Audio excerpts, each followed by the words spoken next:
जीवन नाटक नाटक जीवन जीवन जीवन और नाटक नाटक ये अध्याय मु सरोज सूर्यर तेज जनमार शीतलता और माटीमार ममता नहीं स्वागत करुच्ची उत्कल दिवस को सुदूर गुजरात प्रदेश रे स्वागतम स्वागतम स्वागत अनुकोण आगत मोर समस्त ओडिशा बड़ बड़ भाई और भौणी मान को स्वागत करुच्ची आज उत्कल दिवस रे तेरे चलतु ओडिशार बड़ ठाकुर से जगतर नाथ जगन्नाथंकर कर कमल तले पुष्पमाल्य अर्पण कर प्रदीप प्रज्वलन कर आशीर्वाद भिक्षा करवा मु समस्त को विनम्र निवेदन करुच्ची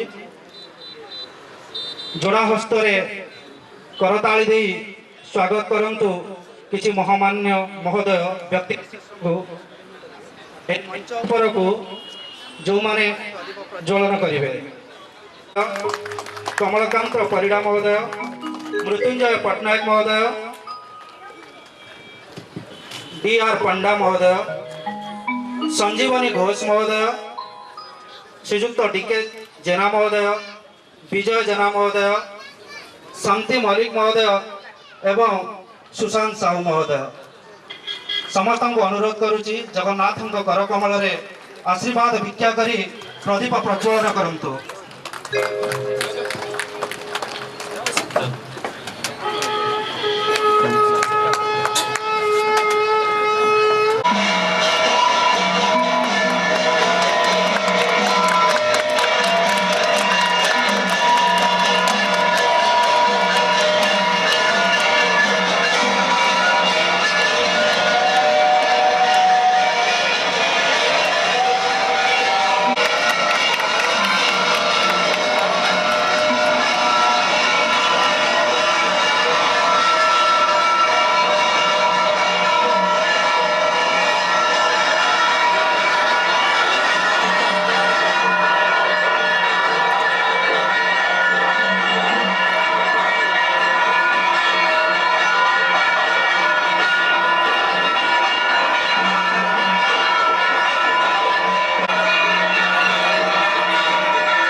स्वागत संवर्षण प्रथम पर्याय को ये रखी चलतु खोजा से जगतर नाथ जगन्नाथ को लवणीक्षा से नीलमणि को आनंद कंद सचिदानंद चिन्मय घन शरण शरण सर्व कारण कारण पद्मपला सुलोचन अघटन घटन पटियसी ओडिशार मौरमणि से जगतर नाथ जगन्नाथ को लवणीक्षा से नीलमणि को जशोदा मार गंठी धन से पुणी 16 सहस्र कोटि हृदयर स्पंदन राधिका प्राणवल्लभ से पुणी से परम पुरुष दासिया बाउरी कर कमल शीतल नहीं से पुणी माणिक गौरुनी ठारू दही चिठी खंडे लिखुची भक्तटी नीलमणि पाखक सुदूर गुजरात प्रदेश तेरे चलतु आम घर उपस्थित आमर प्रिय विजय भाई को आम अनुरोध करवा श्री जगन्नाथ महाप्रभुंकर वंदना गान करने धन्यवाद। वक्रतुंड महाकाय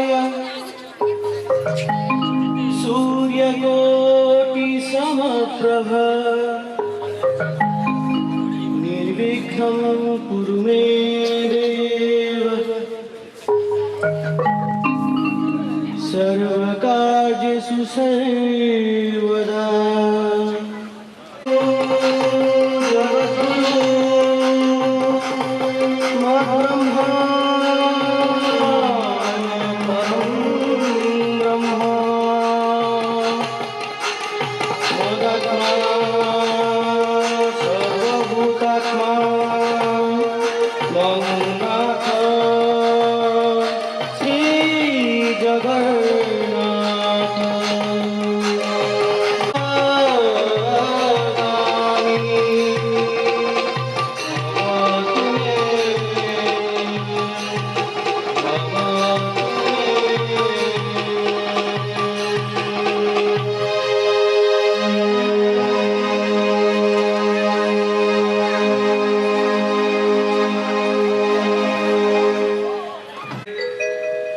ଓଡ଼ିଶା ମାର ଉତ୍କଳ ବନ୍ଦନା ଶୁଣିବା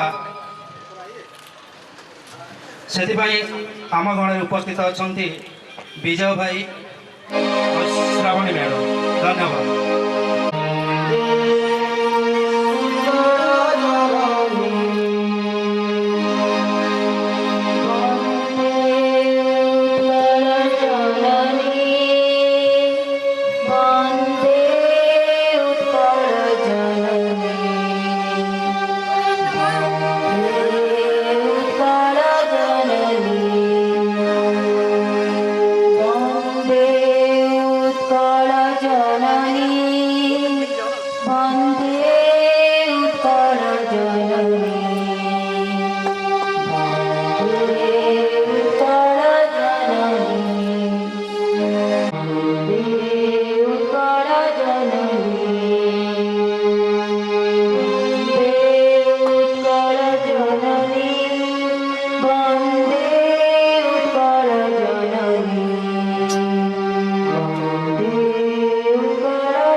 जननी जननी जननी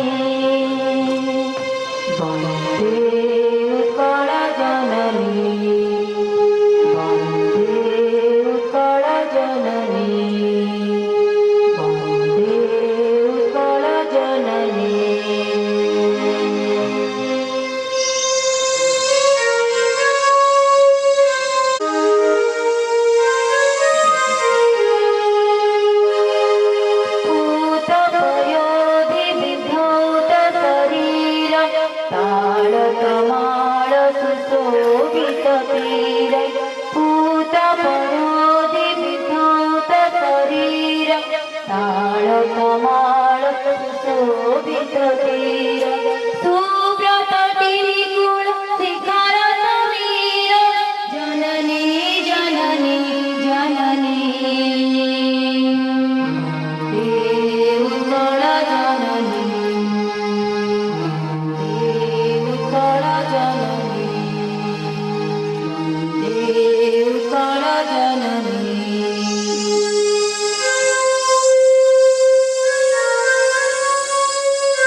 ବିଜୟ ପୁରପଲ୍ଲୀ କୋଣ ଅନୁକୋଣରୁ ଆସିଥିବା ସମସ୍ତ ଓଡ଼ିଆ ଭାଇ ଓ ଭଉଣୀମାନଙ୍କୁ ଆଜି ପବିତ୍ର ଉତ୍କଳ ଦିବସର ହାର୍ଦ୍ଦିକ ଅଭିନନ୍ଦନ ଓ ଶୁଭେଚ୍ଛା ଜଣାଉଛି ଏବଂ ସ୍ୱାଗତ କରୁଛି ଆଜିର ଏ କାର୍ଯ୍ୟକ୍ରମକୁ, ଯେଉଁଠି ଆମେ ପାଳନ କରିବା ଏ ପବିତ୍ର ଉତ୍କଳ ଦିବସ ବା ଉତ୍କଳ ପ୍ରତିଷ୍ଠା ଦିବସ ଆଉ ଗର୍ବ କରିବା ଯେ ଆମେ ଓଡ଼ିଆ।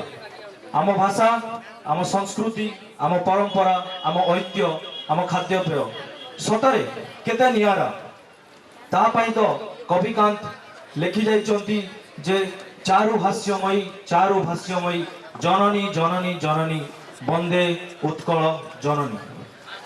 ଆଜିର ଏ ଦିବସ ପାଳନ କରିବାର ମହତ୍ତ୍ୱ ଏହିକି ଯେ 1936 ମସିହା ଏପ୍ରିଲ 1 ତାରିଖରେ ଉତ୍କଳ ତାର ସ୍ୱତନ୍ତ୍ର ରାଜ୍ୟର ମାନ୍ୟତା ପାଇଥିଲା ବା ଉତ୍କଳ ପ୍ରଦେଶ ଗଠିତ ହୋଇଥିଲା।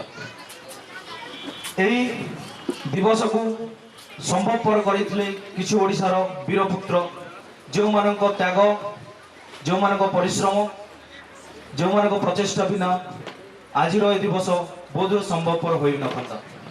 ସେମିତି କିଛି ବୀରପୁତ୍ରକୁ ମନେ ପକାଇବା, ସେମାନଙ୍କ ଭିତରେ ଉତ୍କଳମଣି ଗୋପବନ୍ଧୁ ଦାସ, ଉତ୍କଳ ଗୌରବ ମଧୁସୂଦନ ଦାସ, ଡକ୍ଟର ଫକୀର ମୋହନ ସେନାପତି, ଏମିତି ଅନେକ କିଛି। ଆଜି 78ତମ ଓଡ଼ିଆ ଦିବସ ବା ଉତ୍କଳ ଦିବସ।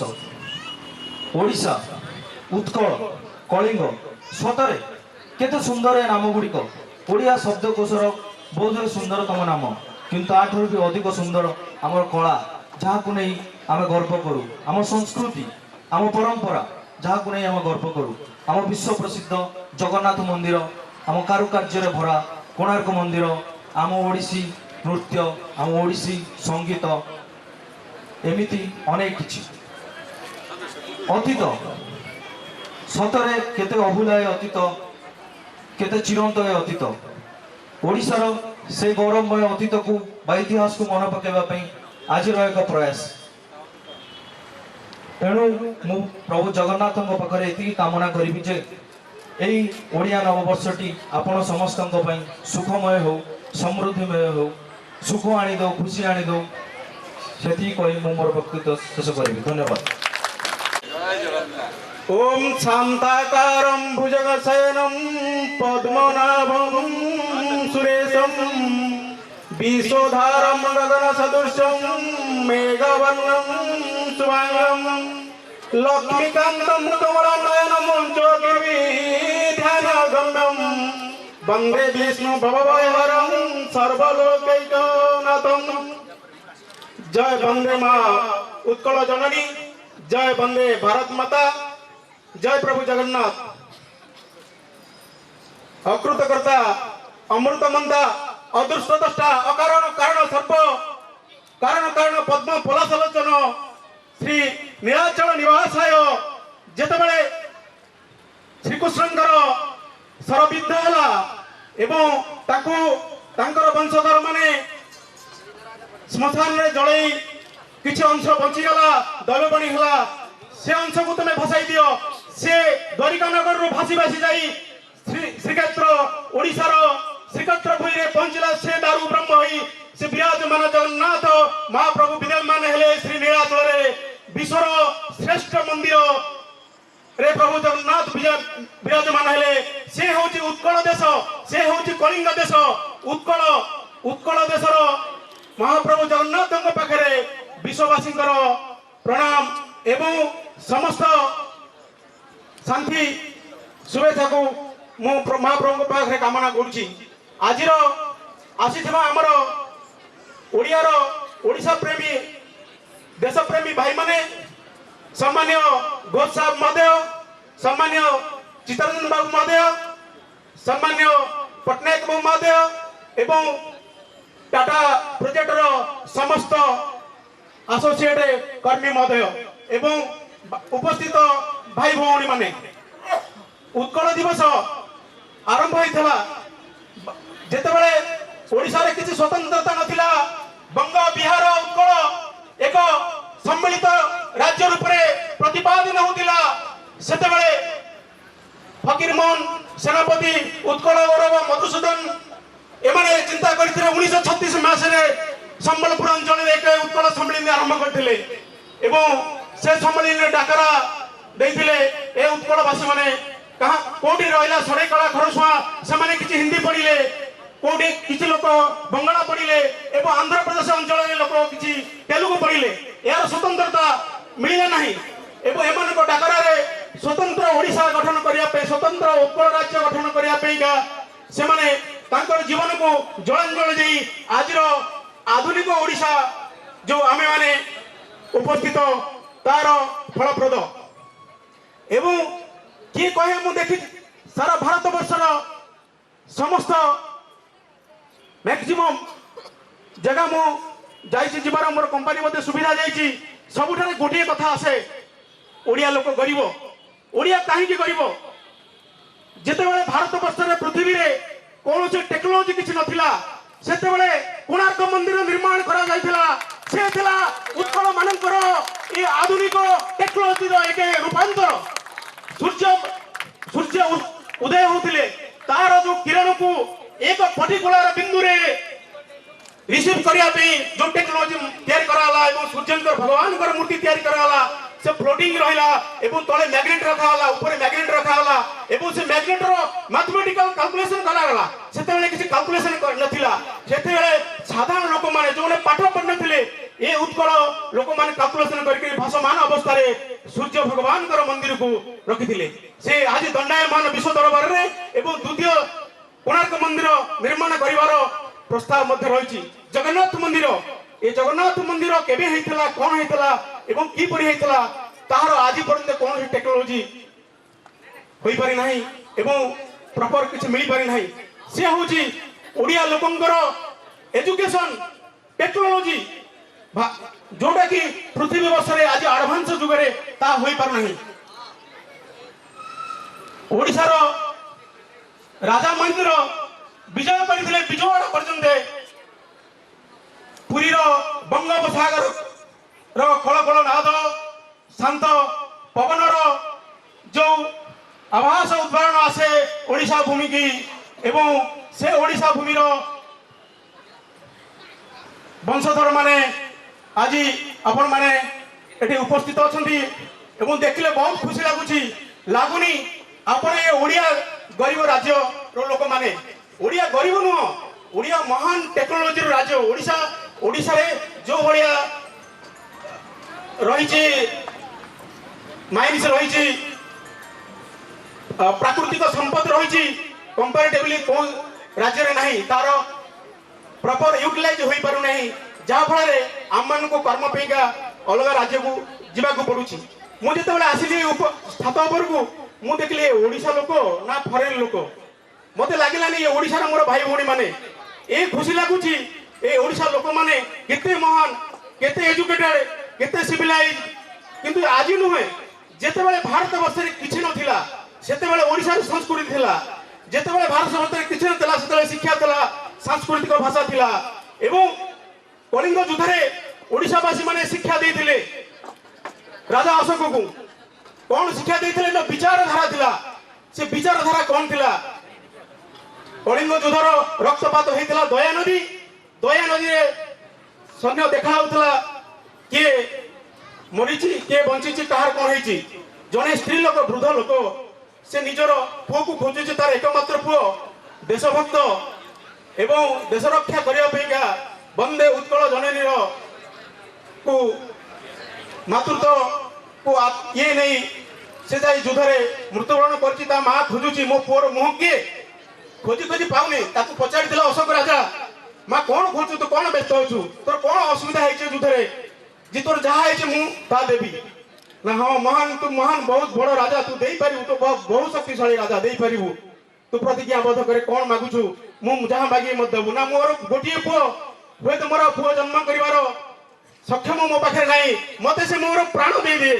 ଅଶୋକ ମହାରାଜ ଚଣ୍ଡାଶୋକ ଥିଲା, ସେ ଧର୍ମାଶୋକରେ ପରିଣତ ହେଲା ଏ ଓଡ଼ିଶାବାସୀଙ୍କର ହୃଦୟର କଣ ବାର୍ତ୍ତା ଶୁଣିକିରି। ଏବଂ ଆଜିର ଦିନରେ ଏ ଓଡ଼ିଶାବାସୀଙ୍କର ବାର୍ତ୍ତା ଶୁଣି ବିଶ୍ୱ ଦରବାରରେ ପ୍ରତିଷ୍ଠା ଲାଭ କରିବ, ଜଗନ୍ନାଥ ସଂସ୍କୃତି ପ୍ରତିଷ୍ଠା ଲାଭ କରିବ, ଓଡ଼ିଶା ରାଜ୍ୟ ଓଡ଼ିଶାବାସୀଙ୍କର ସମ୍ମାନ ବଜାୟ ରହିବ। ଏହା ମୋର ଆଜି ଉତ୍କଳ ଦିବସରେ କାମନା ସମସ୍ତ ଭାଇ ଭଉଣୀ କି ଏବଂ ମୋ ବକ୍ତବ୍ୟ ସାଙ୍ଗେ କରୁଛି।